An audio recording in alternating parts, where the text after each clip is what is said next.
Hey guys! Welcome back to another tutorial.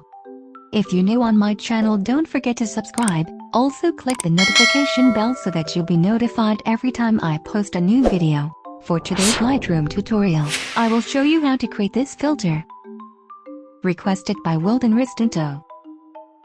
If you want to download the preset, I will put a link in the description box for you to download. DNG file is protected by a password, and it will appear separately as a YouTube card on the upper corner of your screen. Password is divided into 3. Combine all to unlock the download.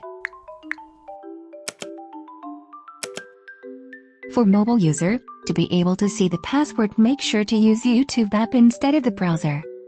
Here's the before and after photos using this Lightroom preset.